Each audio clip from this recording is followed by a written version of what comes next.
than 20 months before Harris ever went missing, Detroit police had been warned that she'd been victimized by Jarvis Butts and failed to ever investigate. There was enough for the department to ask about Messiah. Yeah, we could have done better. No question.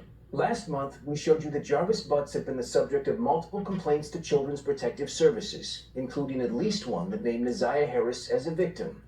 What we did not know at the time is that CPS wasn't the only agency who'd been warned. In April of 2022, in response to a complaint CPS had received, workers there submitted a law enforcement notification, or LEN, to Detroit police.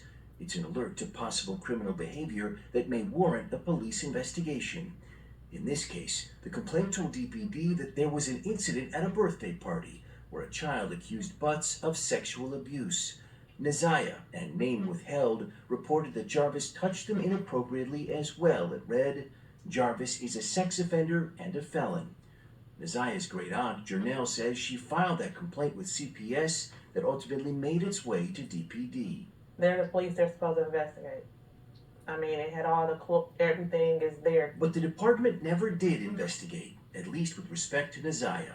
Instead, according to officials, only the other alleged victim named in the report was questioned because CPS only listed her under the victim header, even though Neziah was identified as an abuse victim too. Does that make any sense to you? No, makes zero sense.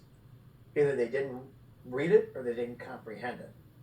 That's my opinion. Tom Berry is a retired Detroit police lieutenant who reviewed the report that bears Neziah's name. How many victims do you see identified there? I see 2 for sure, maybe 3. Somebody dropped the ball. It's pretty clear by reading that there's at least 2 allegations of sexual assault there. Her name was right in the report. At a minimum, the department should reach out to her and at least ask if something happened. But that didn't happen. It did not. Today, Assistant Chief Charles Fitzgerald makes no excuses, saying much has changed with how the department handles the more than 5,000 LEN reports it receives every year. Unlike when the Neziah complaint came through, he says DPD now interviews everyone identified inside, regardless of whether they're listed under the victim header.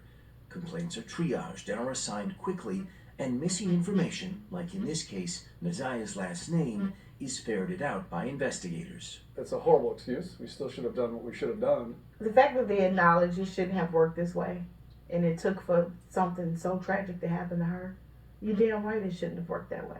They should have did their job. Kiwana Morton is one of Neziah's relatives who says she filed complaints with CPS too. She wonders tonight if the 13-year-old's fate might have been different had